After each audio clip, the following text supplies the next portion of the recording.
ইসলামের ইতিহাসে বনি হাশিম গোত্রকে বয়কট এবং শিবে আবু তালিবে তাদের অবরুদ্ধ থাকার ঘটনাটি একটি অত্যন্ত বেদনাদায়ক এবং গুরুত্বপূর্ণ অধ্যায়।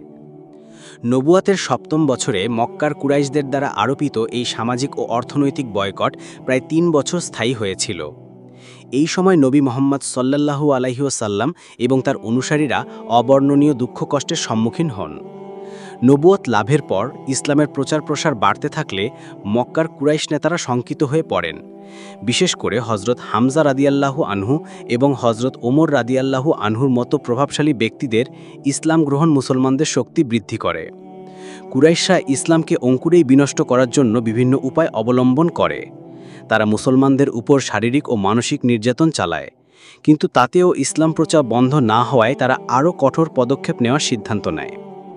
কুরাইশরা বুঝতে পারে যে নবী মোহাম্মদ সাল্লাল্লাহু আলাইহি সাল্লামের চাচা এবং বনি হাশিম গোত্রের প্রধান আবু তালিবের সমর্থনের কারণেই তারা নবী সাল্লাল্লাহু আলাইহি সাল্লামের কোনো ক্ষতি করতে পারছে না। তাই তারা আবু তালিবের কাছে নবীকে তাদের হাতে তুলে দেওয়ার দাবি জানায়, যাতে তাকে হত্যা করা যায়। আবু তালিব এই অন্যায় দাবি প্রত্যাখ্যান করেন এবং ঘোষণা দেন যে তিনি তার ভাতিজাকে রক্ষা করবেন। এর প্রতিক্রিয়ায় কুরাইশ নেতারা একত্রিত হয়ে বনি হাশিম ও বনু মুত্তালিব গোত্রকে বয়কট করার সিদ্ধান্ত নেয়। তারা একটি চুক্তিপত্র তৈরি করে যেখানে উল্লেখ করা হয় যে যতক্ষণ পর্যন্ত বনি হাশিম মোহাম্মদ সাল্লাল্লাহু আলাইহি সাল্লামকে তাদের হাতে তুলে না দেবে, ততক্ষণ পর্যন্ত তাদের সাথে সমস্ত সম্পর্ক ছিন্ন করা হবে। এই অন্যায় চুক্তিপত্রটি লিখেছিলেন বোগাইজ বিন আমির বিন হাশিম এবং তা কাবার দেয়ালে ঝুলিয়ে রাখা হয়েছিল।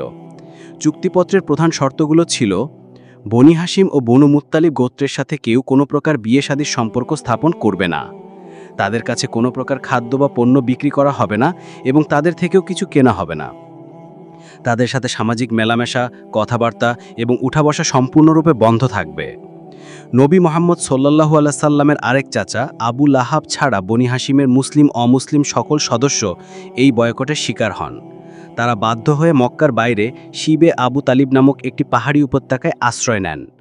নবুয়তের সপ্তম বছরের মহররম মাসে এই বয়কট শুরু হয় এবং প্রায় 3 বছর স্থায়ী হয়। এই সময় শিবে আবু তালিবে অবরুদ্ধ মুসলমান এবং বনি হাশিমের সদস্যরা চরম দুর্দশার মধ্যে পড়েন। খাদ্যাভাব। খাদ্য সরবরাহ পুরোপুরি বন্ধ হয়ে যাওয়ায় তীব্র খাদ্যাভাব দেখা দেয়। ক্ষুধার তাড়নায় তারা গাছের পাতা এবং পশুর শুকনো চামড়া খেতে বাধ্য হন। ক্ষুধার্ত শিশু ও নারীদের কান্নার শব্দ উপত্যকার বাইরে থেকেও শোনা যেত। অর্থনৈতিক সংকট। ব্যবসা বাণিজ্য বন্ধ থাকায় তারা অর্থনৈতিকভাবে পঙ্গু হয়ে পড়েন। হজরত খাদিজা রাদিয়াল্লাহু আনহা তার সমস্ত সম্পদ এ সময় মুসলমানদের জন্য ব্যয় করে ফেলেন। নবী সাল্লাল্লাহু আলাইহি সাল্লামের নিরাপত্তা। চাচা আবু তালিব নবী সাল্লাল্লাহু আলাইহি সাল্লামের নিরাপত্তার বিষয়ে অত্যন্ত চিন্তিত থাকতেন। গুপ্তঘাতকের আক্রমণ থেকে বাঁচানোর জন্য তিনি প্রায়ই রাতে নবী সাল্লাল্লাহু আলাইহি সাল্লামের শোবার স্থান পরিবর্তন করে দিতেন এবং সে স্থানে নিজের কোনো পুত্র বা ভাইকে শুইয়ে রাখতেন। এত দুঃখ কষ্ট সত্ত্বেও নবী সাল্লাল্লাহু আলাইহি সাল্লাম এবং তার অনুসারীরা ধৈর্য ধারণ করেন এবং ইসলামের ওপর অটল থাকেন। এমনকি এই অবরুদ্ধ অবস্থায়ও হজের সময় নবী সাল্লাল্লাহু আলাইহি সাল্লাম উপত্যকা থেকে বেরিয়ে এসে লোকদের কাছে ইসলামের দাওয়াত দিতেন। প্রায় 3 বছর পর এই অমানবিক বয়কট তুলে নেওয়া হয়। এর পেছনে দুটি প্রধান কারণ ছিল। 1. কুরাইশদের মধ্যে মতবিরোধ। কুরাইশদের মধ্যে কিছু বিবেকবান ব্যক্তি এই চরম অন্যায় ও আত্মীয়তার সম্পর্ক ছিন্নকারী চুক্তির বিরুদ্ধে সোচ্চার হন। হিশাম ইবনে আমর, জুহাইর ইবনে আবি উমাইয়া এবং মুতঈম ইবনে আদি সহ 5 জন প্রভাবশালী ব্যক্তি এই চুক্তি বাতিলের জন্য উদ্যোগ নেন। 2. অলৌকিক ঘটনা। আল্লাহ তাআলার হুকুমে চুক্তিপত্রটি উইপোকা খেয়ে ফেলে, শুধুমাত্র বিসমিকা আল্লাহুম্মা অংশটি ছাড়া। নবী সাল্লাল্লাহু আলাইহি সাল্লাম এই বিষয়টি তার চাচা আবু তালিবকে জানান।